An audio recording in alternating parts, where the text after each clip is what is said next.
কি বলবে, কেন ধরেছে তোমাকে? আমি তো জানি, একবার জিজ্ঞাসা করা হয়েছে, পুলিশ কোনো উত্তর দিতে পারেনি এখনো পর্যন্ত।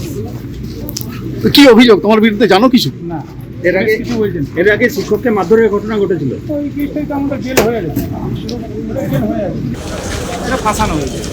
ঠিক আছে, কারণ সেটা আমি বলতে পারবো না, কিন্তু পুলিশকে তো বারবার আমরা জিজ্ঞাসা করেছি যে কী কারণে এটা হয়েছে। যে পুলিশ ওকে রিমান্ডে নিয়ে প্রেয়ার করেছিল, সেটা 10 দিনের জন্য পুলিশ চেয়েছিল, সেটা 7 দিনের জন্য আমাদের আদালত থেকে অ্যালাউ করা হয়েছে। 7 দিন এখন পুলিশি হেফাজতে সুরজ বক্সকে নিয়ে যাওয়া। এবং এই অভিযোগের সঙ্গে আমাদের এই সুরজ বক্সের কোনো যোগাযোগই নেই। এবং অভিযোগটা হচ্ছে আমাদের রাজগ্রাম সামনাগা রাস্তাতে ওখানে একটি ডাকাতির প্রচেষ্টার জন্য 2 জন অ্যারেস্ট হয়। সেই ঘটনার তারিখ হচ্ছে 13/5/2026।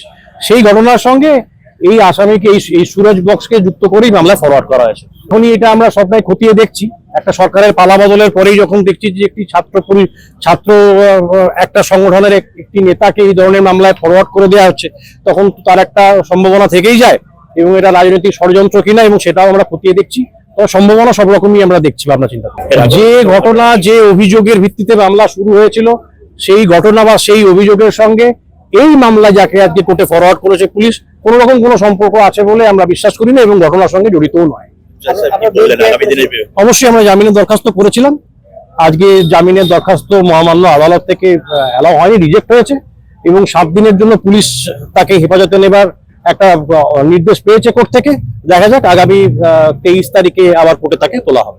কি জন্য ধরেছে, কিন্তু পুলিশকে আমি হাজারবার চেষ্টা করেছি জানার যে কি জন্য আমাকে কি কারণে গ্রেপ্তার করে পুলিশ বলেন না, কিছুই বলেনি।